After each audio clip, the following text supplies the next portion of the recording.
A new mission for the USS Constitution. Chapter 11. It was decided that each of the 3 groups of 3 ships would take a different route to the Cloud's homeworld to ensure their attack on each of the 3 Archon ships would be a complete surprise. All planning and coordination had been done before leaving the sector that had been their prison.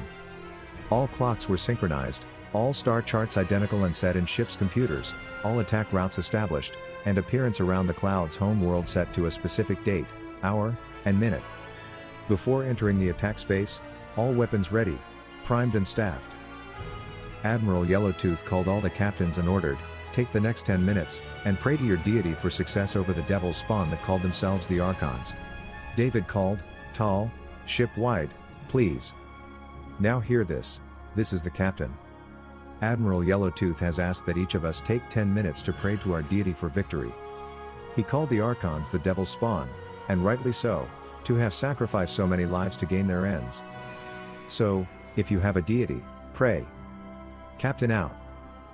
Then, at the end of the 10 minutes, Admiral Yellowtooth commanded, "Attack formations! Execute!" and every ship accelerated to UL-12. 3 clusters of 3 ships raced toward the battle. 300 hours later, the 3 clusters halted outside the critical sector and waited for the agreed-upon hour for the attack. David ordered, "Escort team, stand by. Dale, scan as far ahead as you can passively. We do not want to compromise our location and the presence of our allies." Admiral Sims gave similar orders to the captains of her other 2 ships. The countdown began. Tensions were high, and the sour smell of fear and anxiety permeated the ship. David ordered, "O'Reilly, more power to the scrubbers, please." He heard, Aye, aye, sir. then the computer began to count down. 1 hour. 50 minutes. Crewman First Class Dolby ran to the captain. "Sir, the other ship warned these. Their technology is far superior to ours." Admiral Sims passed that information to Admiral Yellowtooth. 30 minutes. 20 minutes. 10 minutes. 5 minutes. 1 minute. 30 seconds. 20 seconds. 5 seconds. 4, 3, 2, 1. Execute. Admiral Sims ordered. "Attack." David didn't have to say a thing. The helm executed a jump around the Cloud's homeworld. The escort team's fleet of United Systems ships appeared to the starboard side of the group of 3 ships. 2 other fleets appeared to the port side and the aft of the 3. Before them floated 3 of the massive Archon ships. To the starboard side of the 3 Archon ships appeared Admiral Yellowtooth's group of ships with their holographic fleets with them. And their third group to the port side of the Archons. Without hesitation, the 9 ships began bombarding the Archons with everything they had. However, everything simply bounced off their shields, including the TT torpedoes. The captain called for Crewman Winters and Lieutenant T. Sun. "Are you willing to use your psi power?" Lieutenant T. Sun replied. "I am, sir." She looked at Crewman Winters, and the crewman replied. "If you're with me." The captain asked, "Can you reach into one of those ships and disable their shields for just a moment?" Tears running down her face, Crewman Winters answered. "I'll try." The captain gave the crewman a wan smile. "Sit here, you two, and try." The 2 telepaths sat quietly, holding hands, straining to reach out. Suddenly T-Sun whispered. "The lead ship. Now." David ordered, "Weapons, lead ship, now." In a moment, the lead ship exploded, damaging the other 2 ships. Admiral Sims ordered. "Fire at will." Crewman Winters fainted. Lieutenant T-Sun flopped over, exhausted. David ordered, "Sickbay, emergency in the captain's ready room." David took Crewman Winters in his arms and gently rocked. After a couple of minutes, she revived. "Did we do it, Captain?" Still holding her, he smiled down at her. "You did it. I'm very proud of you too and grateful. You've got to have a bucket of guts, Abby, and pure courage." She looked at her captain. "But I was so scared." He replied, "We are all afraid. It's what we do in the face of the fear that sets us apart.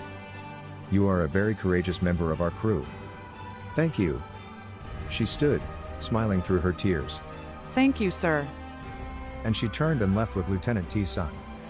The krill ship put a torpedo into the damaged hull of one ship. disabling that ship's engines, but the third ship blinked out of existence. Over the comm came a roar from Admiral Yellowtooth, a deep, guttural roar of extreme frustration. Comrades, now we must fight for our lives. Your deity be merciful. Admiral Sims, take a boarding party to the crippled ship and report its status. She replied. Aye, sir. She called for Mr. Kiter, Commander Tasha Peel, and 7 of the biggest, baddest, strongest security crewmen aboard the ship and equally endowed crewmen from her other 2 ships to form her boarding party. Again, she told the boarding crew to shoot first and ask questions later. David called O'Reilly to take his lieutenant and himself over to the Archon ship to assess the damage and repairs needed to make the ship operational. O'Reilly reported to David. Except for the engines, this ship is operational. Your telepaths only disabled the shields for a minute or 2. So we can tow the ship any place you want. David asked, what about the weapons? O'Reilly replied. They are mostly way beyond our ability to use effectively. But we can still use the ship as a decoy. David responded, get your whole team over there and study, study, study. I want the technology for us.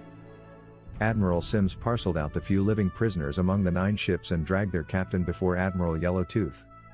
The Archon captain said, you're smart, you're clever, but what you will face now will grind you and your civilizations to oblivion. Admiral Yellowtooth roared. Simpleton, we are not going down without a fight.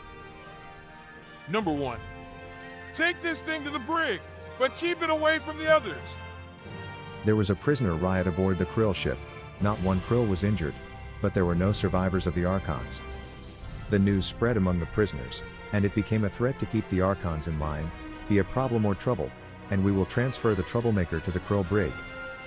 Admiral Yellowtooth called all captains and flag officers to the stateroom aboard the Constitution to build a strategy to survive the next Archon onslaught.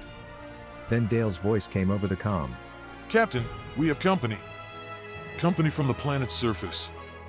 David called his cloud communications team to stand by if needed. David turned to Admiral Yellowtooth. Tal, hail that ship. The Admiral said. Greetings. What are your intentions? They all heard the reply. We are grateful to you all. We have been under the threat of annihilation for 1,000 years. Now we are free. The Admiral invited them to the conference room to hear their story. These people called themselves the Cloud People, whom we will call simply TCP, and they began their story. Thousands of years ago, the Archons came and made a treaty with the TCP. The treaty called for mutual disarmament. Because we are an honorable people, we disarmed, and the Archons showed us proof that they had also disarmed. We had developed our cloud technology and used it for our people's benefit.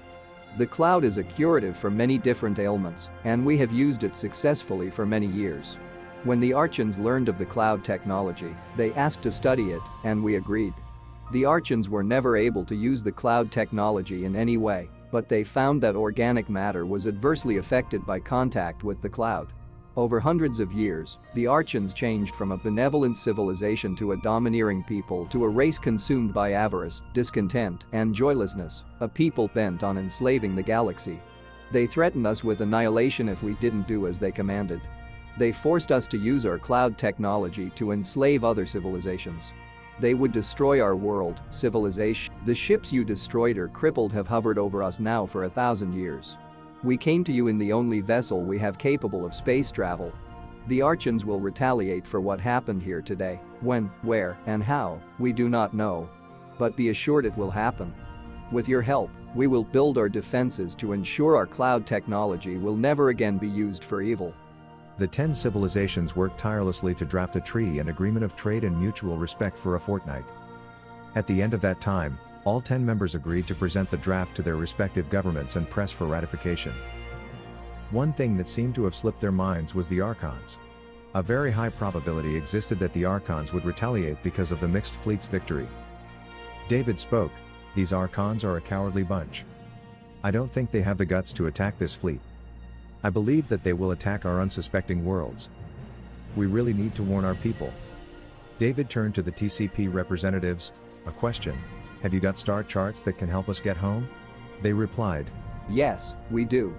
But we need your help to defend ourselves until we can arm ourselves to protect our world. The group was quiet for a long time, then David said, here's what we can do. One of our ships can run to our worlds with a message from us to warn our people of the danger. We need a way to verify that the message is real, and the proof must be independent of any other means. Admiral Yellowtooth turned to David.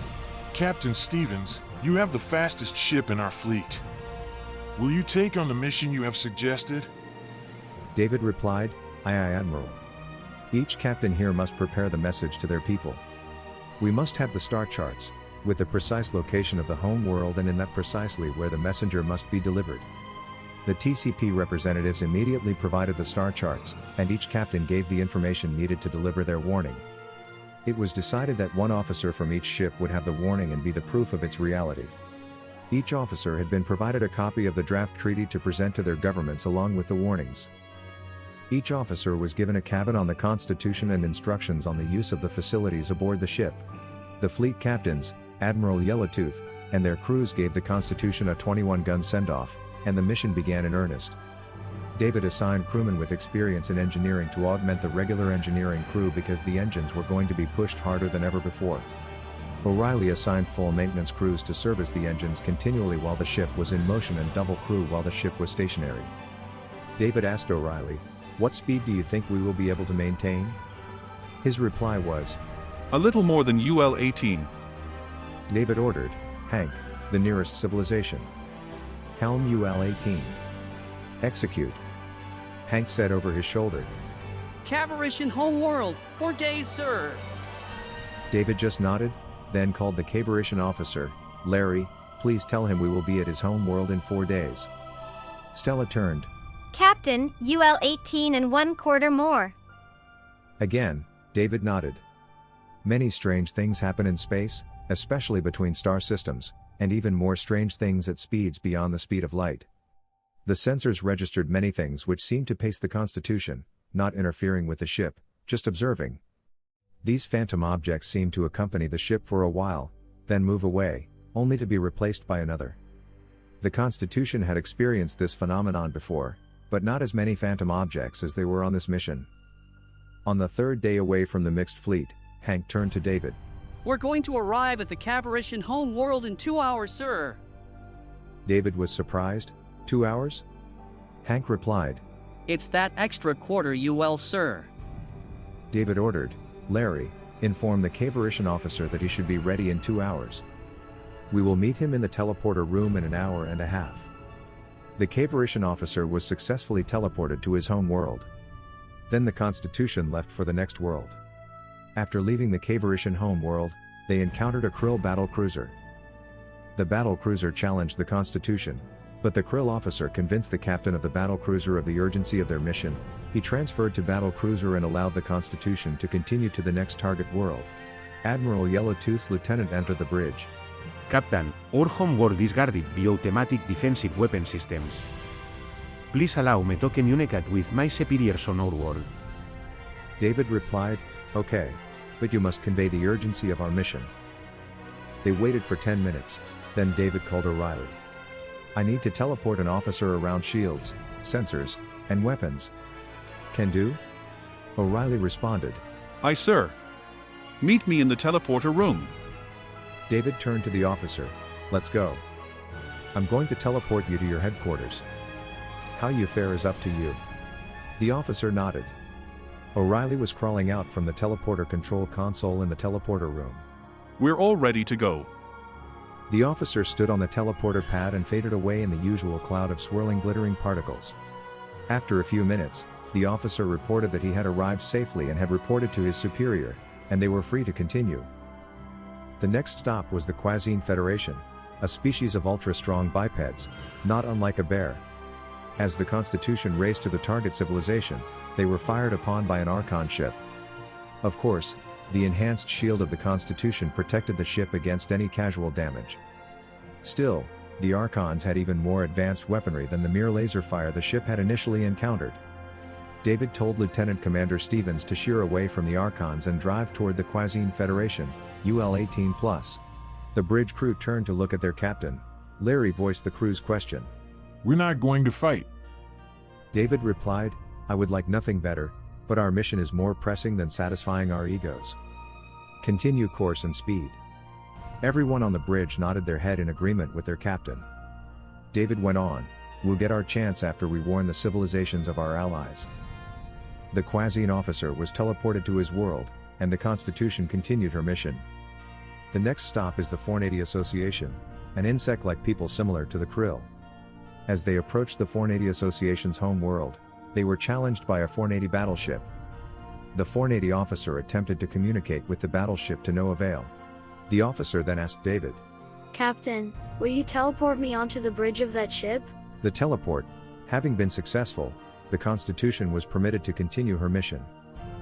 Having delivered the Cavarician, the Krill, the Quasian, and the Flyzine officers, and then there were 4. David turned to Hank. "Who's next, Hank?" he said without turning. Earth, sir! David replied, "Pour it on." Next, David called Admiral Halloran. "Sir, you, Admiral Keeler, Ambassador Stein, and your wives are next. And at this speed, we will be ready to teleport you in 6 days." The Admiral replied, "Aye, aye, Captain." The Phantoms continued to pace the ship, becoming increasingly inquisitive and even aggressive, not interfering with the Constitution but seemingly overly curious, peering through to portholes and looking into the sensor arrays. It was interesting. But the mission came first. The last 4 officers were delivered without incident. As the sprint officer faded in the usual swirling, sparkling motes, Larry turned to his captain. "What now, sir?" David smiled an evil smile. "Number 1, let's go get that Archon." Continuing, "O'Reilly, I want 2 TT torpedoes ready to teleport into an Archon ship through hyperspace. We are going hunting." O'Reilly responded with exaggerated enthusiasm. Aye, aye, sir. Back on the bridge, David ordered, "Hank, back to where we met the Archon. Helm, top speed. Execute." Hank and Stella replied with the same enthusiasm as O'Reilly. Aye, sir. David smiled a tired smile. "Captain Sorensen, you have the con." Larry nodded and assumed the command chair. David entered his ready room, lay on the couch, and fell asleep. As he slept, he dreamed of a peaceful universe. Captain, we have found the Archons!